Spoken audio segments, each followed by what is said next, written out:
Muhammad Ali no boxeaba, hacía arte sobre el ring y debajo de él era tan valiente como en el cuadrilátero. De su lengua salían rayos. Denunció el racismo contra los negros en Estados Unidos. Se negó a ir a la guerra de Vietnam. Cambió su nombre, Cassius Clay, porque no lo eligió, porque era un nombre de esclavo. Bienvenidos al capítulo 11 de ¿Quién es?, dedicado a Muhammad Ali, el boxeador más grande de todos los tiempos y de los tiempos que vendrán.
Para los Estados Unidos, ese boxeador era intolerable. Decía demasiadas verdades y era negro. El 28 de abril de 1964, Clay venció a Liston en 6 asaltos. Inmediatamente cambia su nombre, Cassius Marcellus Clay, porque así se llamaba el propietario de su abuelo esclavo. Y también se convirtió al Islam. Ahora es Muhammad Ali, es musulmán, y más orgullosamente negro que nunca. Un año más tarde comenzaría la persecución. El 25 de mayo de 1965, la Comisión de Boxeo le quita el título por primera vez. Lo acusa de haber combatido ante Liston sin la debida autorización.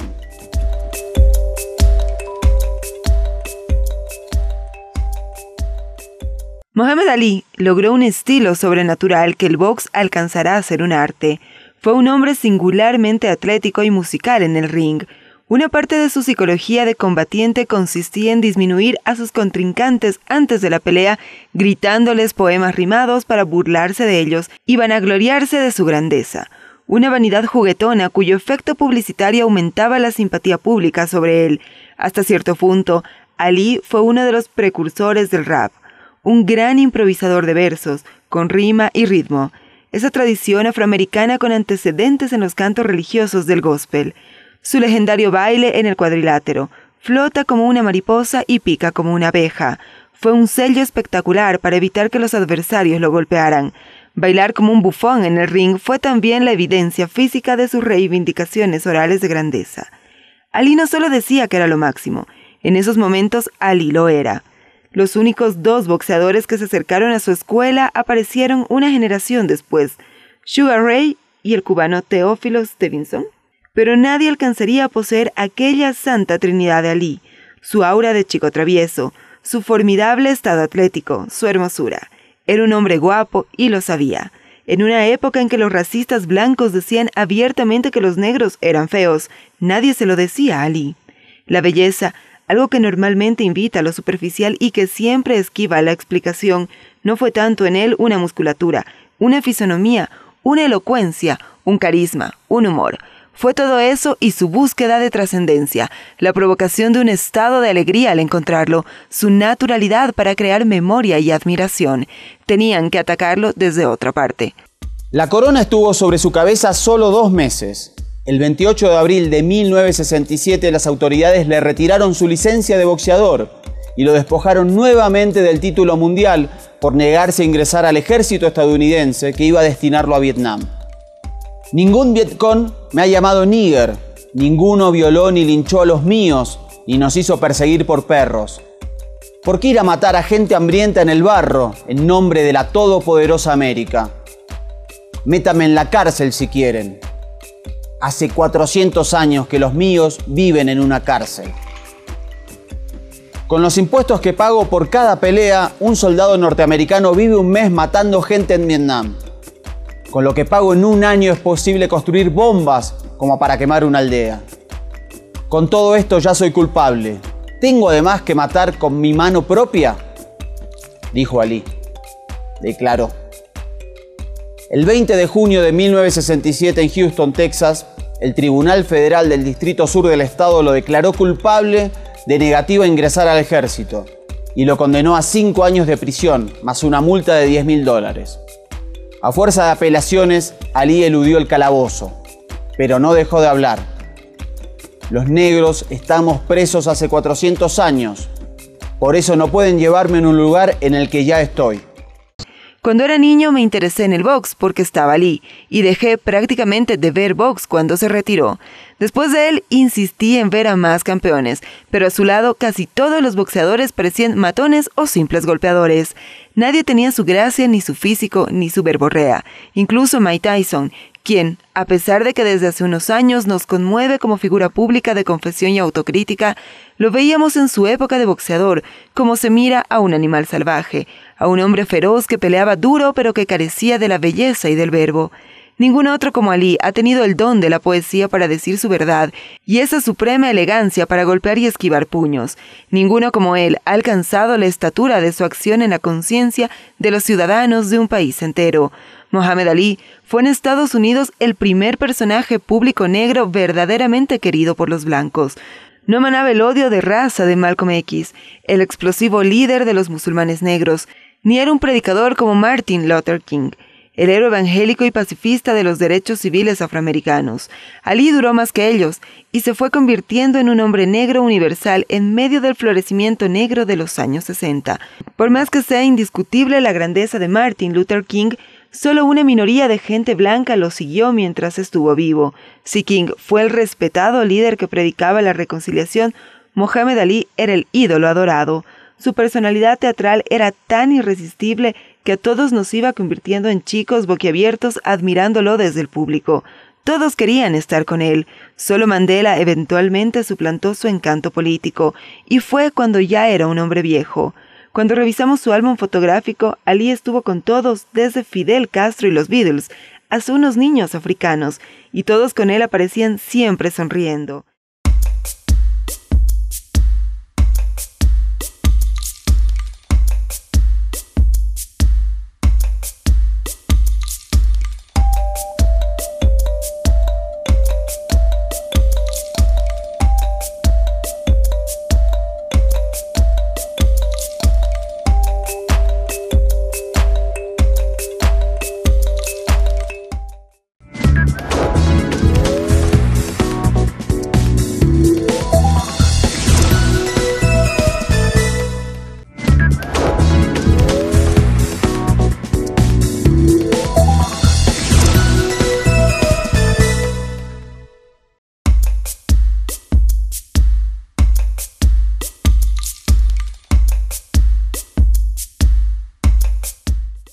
En 1970, un tribunal de apelaciones revocó las prohibiciones que tenía Ali para boxear. Las consideró arbitrarias e irracionales. Retornó el 26 de octubre de ese año contra Jerry Quarry, al que venció con facilidad y abrió el camino hacia el retorno. A Ernie Terrell lo trató de Tío Tom, porque insistía en llamarlo Clay después de que se rebautizó Ali. Por eso le preguntaba con cada nuevo golpe: ¿cómo me llamo? ¿Cómo me llamo? En su segunda pelea volteó al argentino Oscar Bonavena y más tarde a Jimmy Ellis. Así ganó el derecho a enfrentar a Joe Frazier por la corona mundial. El combate lo ganó Frazier por puntos y pareció enterrar definitivamente a Muhammad Ali, pero él nunca decayó. Solía decir que la suerte de un combate estaba dirimida antes de subir al ring.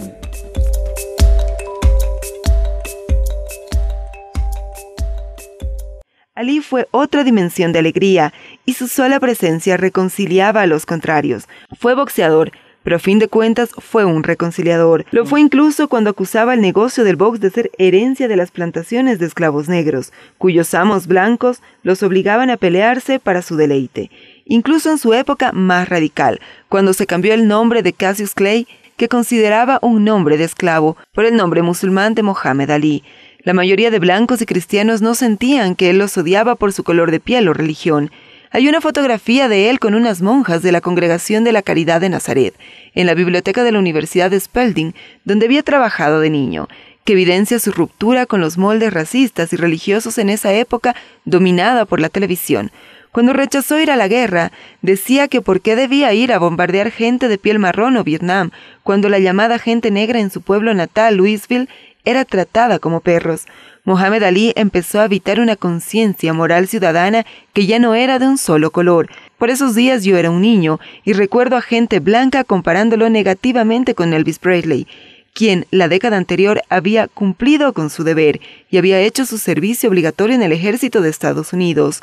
Antes de que se popularizara la oposición a la guerra de Vietnam, los estadounidenses creían que los hombres que no iban al combate eran unos cobardes. Renunciar a servir al ejército equivalía entonces a una falta de hombría. Mohamed Ali fue, en ese sentido, un hombre valiente por rechazar ir a la guerra. El boxeador valiente que gritaba sus convicciones ante las cámaras o ante una muchedumbre y que aprendió a vivir con sus consecuencias. Acostumbramos a ver eso solo en algunos políticos y predicadores religiosos. El 30 de octubre de 1974, un Muhammad Ali de 32 años y por el que nadie daba ya un peso, subió a un ring en Zaire para enfrentar a un George Foreman de 25 años, con 40 peleas invicto y amplio favorito. Con el knockout al final del octavo round, Ali hizo mucho más que recuperar la corona que le habían quitado por los medios más viles. En la cuna de todos los negros, nadie dejó de levantar a Ali como un estandarte de la libertad de la raza y el derecho a ser. En el documental, Cuando fuimos reyes, está retratada de manera conmovedora esa batalla que ocurrió mucho más allá de un cuadrilátero de boxeo. Resuenan en las calles de Kinsaya el grito Ali Boumbaye, Ali Boumbaye.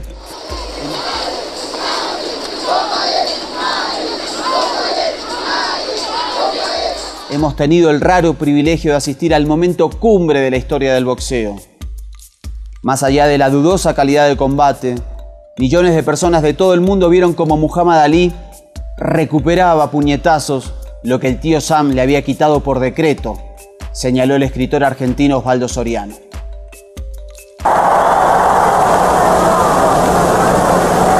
Uno y otro enfrentaron a grandes peleadores en sus carreras deportivas. Sonny Liston, Rigo Bonavena, Ken Merton, Michael Spin, Larry Holmes y Jeff Frazier fueron parte de esa historia de uno y otro. El ataque persistente de George Foreman, el análisis de Mohamed Ali y la réplica que va a salir en cualquier momento de parte del retador, porque es su plan de pelea, el que ha llevado hasta ahora.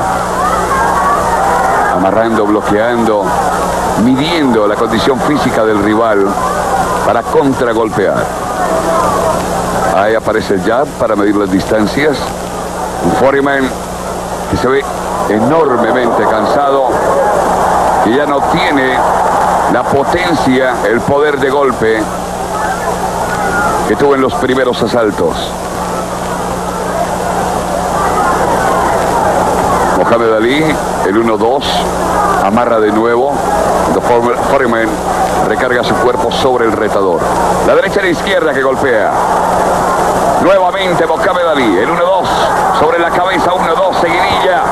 Y una derecha impresionante en el diamante de su mandíbula, que le lanza la lona, va por 3, 4, 5, 6, 7, 8, 9, señoras y señores, nuevo campeón del mundo, Mohamed Ali.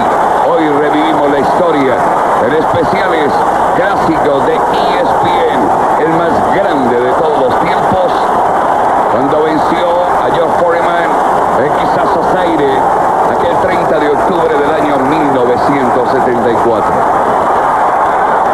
Se escribía un capítulo, era locura dentro del tinglado.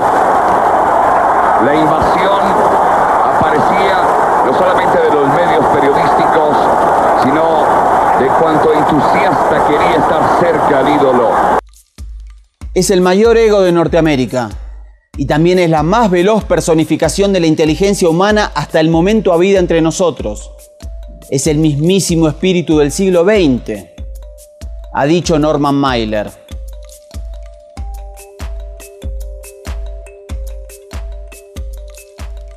Fue la figura más fantástica de su era, escribió David Remnick en The New Yorker.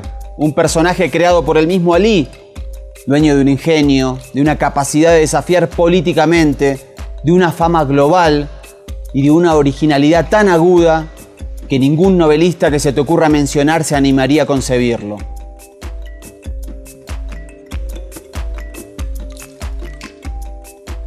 Siempre fue un charlatán, decía su madre Odessa, desde antes de aprender a hablar. Balbuceaba tan rápido que la gente se reía. No sé cómo podía hablar tan rápido. Era como el rayo, y nunca se quedaba quieto. Según ella, le aflojó 2 dientes a los 6 meses jugando en la cama. Su primer golpe de nocaut lo recibió mi boca.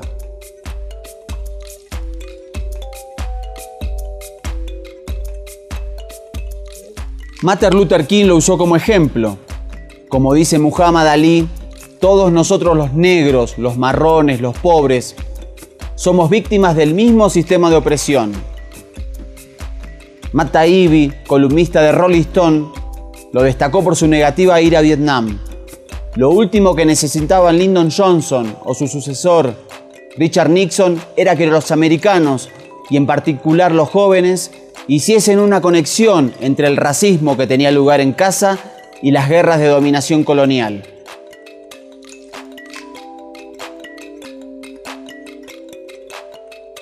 Reflexionó el escritor argentino Juan Forn. He intentado muchas veces comprender qué debe haber sentido ese hombre durante los 3 años y medio en que fue perseguido, combatido y boicoteado por un imperio. El tipo más popular del mundo, censurado en los medios y convertido en paria. El tipo más fuerte del mundo condenado a la impotencia. El boxeador más talentoso del mundo, forzado a vivir de préstamos de sus suegros. El poster boy de la fe musulmana, abandonados por los líderes de la nación islam, que hasta entonces se fotografiaban con él. I'd like to know what you're going to do when you retire from boxing.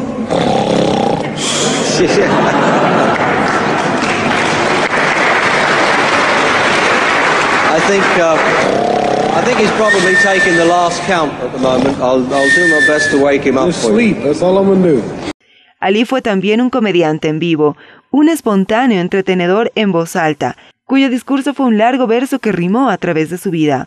Fue un boxeador buscando lo lírico, sin dejar de narrar la historia de su tiempo, sin dejar de narrarse a sí mismo y a la condición humana que lo rodeaba en tanto hombre negro en América. Y lo hizo sin despertar rencores, sino amor propio.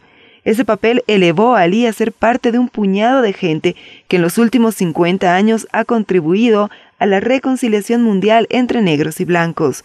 Son predicadores del amor, que sin ser santos tienen en común haber sido perseguidos, exiliados, encarcelados, asesinados o, como en el caso de Ali, condenado a ser un paria del ring tras renunciar a la guerra de Vietnam. No fue un fanático del Islam, aunque tuvo quizás su breve etapa de radical. Según Oriama Fallaci, quien protagonizó una violenta entrevista con él, Ali odiaba a la raza blanca y amenazó con romperle la nariz si volvía a verla. Hacia el final de su vida, a pesar de la enfermedad de Parkinson, Ali siguió buscando la reconciliación. Frente al terrorismo islámico, defendió al Islam con elocuencia sencilla, increpó a sus terroristas y también a los racistas como Donald Trump. En una declaración que fue como su último manifiesto, Muhammad Ali dio también un último golpe de claridad. Dejó ver que la suma de todo lo que había sido, negro, estadounidense, musulmán y, por un tiempo, el mejor de los boxeadores, había sido su escuela de tolerancia y paz.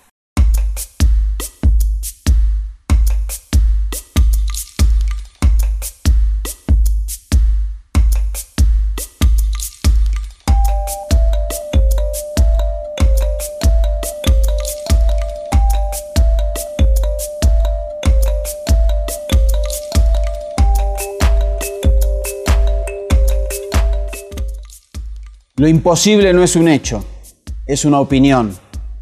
Lo imposible no es una declaración, es un desafío. Lo imposible es potencial. Lo imposible es temporario. Nada es imposible. Muhammad Ali, 17 de enero de 1942, 3 de junio de 2016.